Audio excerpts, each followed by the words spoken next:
Assalamualaikum teman-teman, perkenalkan nama saya Dinda Nur Ayu Pratiwi dengan NIM 22111011102 dengan judul Iman kepada Qada dan Qadar. Sebelum lanjut, marilah kita membaca basmalah bersama-sama. Bismillahirrohmanirrohim. Mari kita mulai. Kita ke pendahuluan.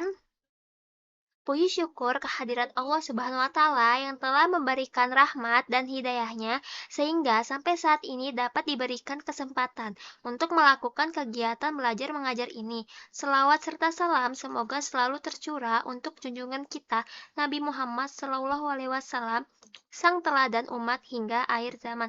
Amin. Selanjutnya kita ke kompetensi. Kompetensi inti. Ini ada 4. Yang pertama, menghayati dan mengamalkan ajaran agama yang dianutnya. Yang kedua, menghayati dan mengamalkan perilaku jujur, disiplin, tanggung jawab, peduli, santun, responsif, dan proaktif dan menunjukkan sikap sebagai bagian dari solusi atas berbagai permasalahan dalam berinteraksi secara efektif dengan lingkungan sosial dan alam serta menempatkan diri sebagai cerminan bangsa dalam pergaulan dunia. Ketiga, faktual, konseptual, prosedural, dan metakognitif berdasarkan rasa ingin tahunya tentang ilmu pengetahuan, teknologi, seni, budaya, dan humaniora dengan wawasan kemanusiaan, kebangsaan, kenegaraan, dan peradaban terkait penyebab fenomena dan kejadian, serta menerapkan pengetahuan prosedural pada bidang kajian yang efektif sesuai dengan bakat dan minatnya untuk memecahkan masalah. Yang keempat, secara mandiri, secara bertindak secara efektif dan kreatif dan mampu menggunakan metode sesuai kaidah keilmuan. Selanjutnya, kompetensi dasar. Di sini ada 4. Yang pertama, meyakini adanya qada dan qadar Allah. Yang kedua, bersikap optimis, ikhtiar, dan tawakal sebagai implementasi beriman kepada qada dan qadar Allah. Yang ketiga, mengevaluasi makna iman kepada qada dan qadar. Yang keempat, mempresentasikan makna sikap optimis, ikhtiar, dan tawakal sebagai perwujudan iman kepada qada dan qadar Allah. Indikator. Yang pertama, meyakini bahwa segala sesuatu yang terjadi di dalam dunia adalah kehendak Allah. Yang kedua, meyakini bahwa Allah menghargai usaha yang dilakukan manusia. Yang ketiga, menghayati perilaku tawakal kepada Allah sebagai implementasi pemahaman iman kepada qada dan qadar. Yang keempat, menampilkan perilaku tawakal kepada Allah sebagai implementasi dari pemahaman iman kepada qada dan qadar. Terakhir, menampilkan perilaku pantang menyerah untuk meraih apa yang dicita-citakan. Selanjutnya, ketujuan pembelajaran. Ada 4. 1. Meyakini adanya qada dan qadar. Kedua, menunjukkan perilaku berserah diri kepada Allah yang mencerminkan iman kepada qada dan qadar. Yang ketiga, memahami hikmah beriman kepada qada dan qadar yang dapat membentuk perilaku akhlak mulia. Yang keempat, menunjukkan hikmah beriman kepada qada dan qadar yang dapat membentuk perilaku akhlak mulia. Kita ke menu utama. Selanjutnya kita ke materi. Di sini saya mengambil materi ada 5. Yang pertama, pengertian iman kepada qada dan qadar. Qada itu konsep yang menggambarkan kesediaan Allah untuk memaafkan dosa-dosa manusia.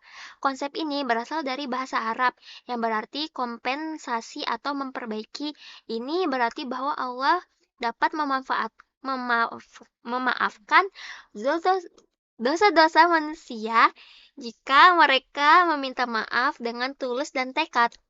Qadar itu konsep yang lebih luas dan mencakup seluruh kehidupan manusia. Ini berarti bahwa Allah telah menentukan nasib setiap orang sebelumnya, sebagaimana disebutkan dalam Al-Quran. Konsep ini juga mengacu pada konsep takdir yang menyatakan bahwa Allah telah menentukan nasib orang sejak lahirnya. Jadi, pengertian qada dan qadar ini konsep yang berhubungan dengan konsep takdir Allah. Qada ini menyatakan bahwa Allah dapat memaafkan dosa-dosa manusia jika mereka meminta maaf dengan tulus dan tekad. Sedangkan qadar itu menyatakan bahwa Allah telah menentukan nasib orang sejak lahirnya. Keduanya bersama-sama menyatakan bahwa kehidupan manusia itu di tangan Allah dan jalan hidup ditentukan oleh kehendaknya. Selanjutnya, perilaku dan sikap beriman kepada qada dan qadar. Di sini ada 4 contoh perilaku yang mencerminkan beriman kepada qada dan qadar dalam kehidupan sehari-hari. Yang pertama, Alan belajar dengan sungguh-sungguh agar mendapatkan nilai yang bagus di kelas. Kedua, ziarah ke kuburan sebagai wujud perilaku mengingat kematian.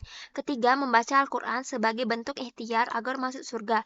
Keempat, Alan rajin menabung agar bisa membeli baju lebaran. Kelima, disiplin membagi waktu antara belajar dan bermain. Selanjutnya, contoh peristiwa yang berhubungan dengan qada dan qadar, yaitu ada 5. 1. Terjadinya gunung meletus. 2.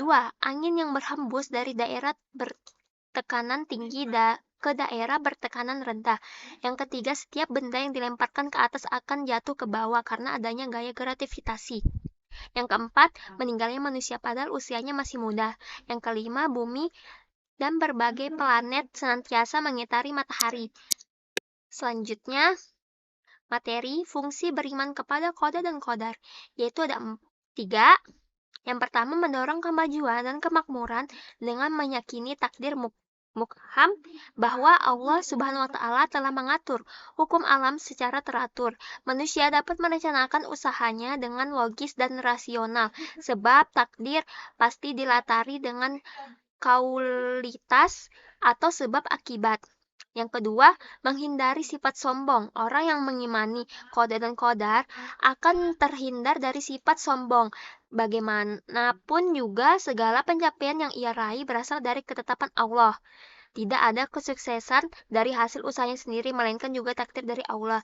Yang terakhir, melatih husnuzon atau berbaik sangka kepada Allah. Selalu menetapkan hal baik kepada hambanya. Biarpun seorang mengalami musibah atau bencana, peristiwa buruk itu dimaksudkan sebagai ujian atau teguran kepadanya. Selanjutnya, ciri-ciri perilaku orang yang beriman kepada qada dan qadar itu ada 5. Yang pertama, sabar. Yang kedua, tidak putus asa. Yang ketiga, ikhlas dan tidak takabur. Yang keempat, tawakal. Dan terakhir, mendorong manusia bekerja keras untuk mengubah nasib. Selanjutnya, hikmah kepada qada dan qadar. Berikut hikmah-hikmah yang dipetik dari keimanan kepada qada dan qadar. Dengan memahami konsep qada dan qadar yang benar, seorang muslim senantiasa optimis, berikhtiar serta bertawakal kepada Allah. Seorang yang memahami qada dan qadar tidak akan berburuk sangka. Allah Subhanahu wa Ta'ala menciptakan makhluknya dengan segenap kemampuan anggota tubuh atau kelebihan tertentu. Dengan berkat tersebut, seorang muslim diwajibkan untuk berusaha memperoleh kehidupan yang layak dan tidak berputus asa dengan rahmat Allah. Kita menyadari bahwa manusia diciptakan berbeda-beda dan beragam. Hikmahnya untuk saling mengenal dan bekerja sama. Setiap manusia memiliki kehendak bebas, kehendak sudah ada ketetapannya. Namun, ia diberi keleluasaan untuk memilih dari pilihannya. Allah akan memberikan berkah dan hasil yang maksimal sesuai usaha hambanya jika ia mau berusaha. Mampu membedakan antara jalan yang baik dan buruk, masing-masing memiliki akibat atau konsekuensinya.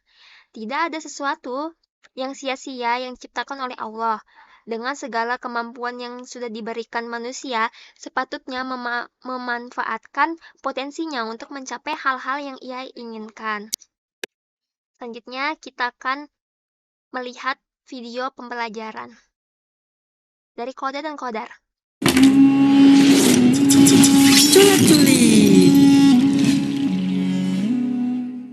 Takdir memang kejam. Lagi nyanyi bang? Bukan, baca berita. Oh, iyalah lagi nyanyi, pakai ditanya. Oh ya, ngapain abang di sini? Lagi pesen martabak? Serius? Bukannya di sini hanya jualan kopi ya? Nah, tuh tahu. Kenapa masih nanya ngapain di sini?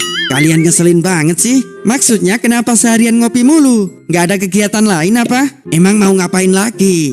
Bukannya semua yang akan terjadi padaku sudah ditentukan oleh Allah? Jadi percuma aku melakukan sesuatu. Ujung-ujungnya kembali ke takdir Allah juga. Wah, pemahaman yang bahaya ini. Ya emang bener kan? Ngapain kerja keras? Kalau takdirnya miskin, ya tetap aja miskin. Memang benar. Jauh sebelum kita diciptakan, Allah sudah menulis semua kehendaknya terhadap kita. Inilah yang disebut dengan qada. Kemudian setelah kita tercipta, kehendaknya itu akan terrealisasi atau terjadi pada kita sekarang. Itulah yang disebut qadar. Tuh kan, jadi kenapa kita harus berusaha? Belum selesai, dengerin dulu. Kita perlu berusaha dan berdoa karena kita tidak tahu sejauh mana Allah berkehendak atas diri kita.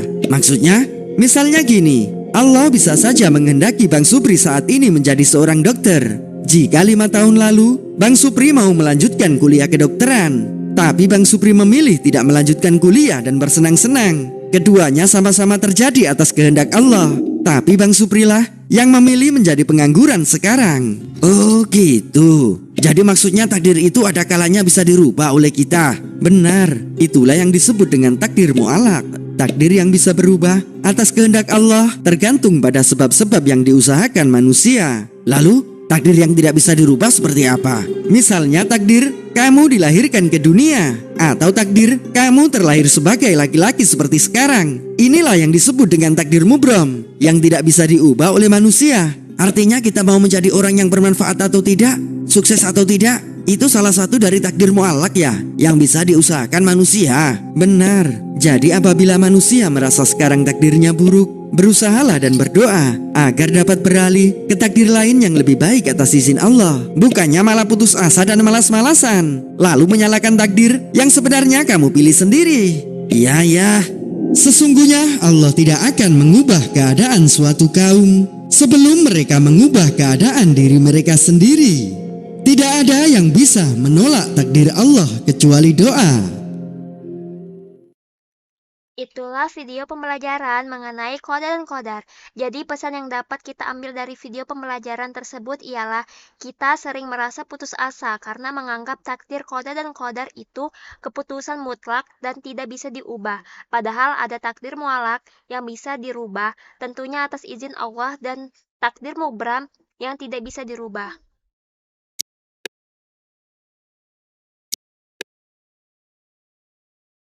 Selanjutnya ke pustaka. Saya mengambil buku dari Qada dan Qadar, Jakarta Kuisti Press 2016 dengan halaman 7. Penulisnya Ibnul Qayyim. Yang kedua, saya ambil buku dari Qada dan Qadar, Jakarta Gema Insani Press 2019 dengan halaman 17. Penulisnya Mutawali. Selanjutnya ke profil saya. Nama saya Dinta Nur Ayu Pratiwi dengan NIM 22111011102 dengan prodi Pendidikan Agama Islam semester 3, riwayat pendidikan di SD Islam Al-Hikmah, di SMP 3 Samarinda Seberang, di SMA 17 Samarinda Seberang. Itu saja yang bisa saya sampaikan. Mohon maaf jika ada kekurangan atau salah kata yang saya ucapkan. Dan terima kasih. Saya akhiri. Wassalamualaikum warahmatullahi wabarakatuh.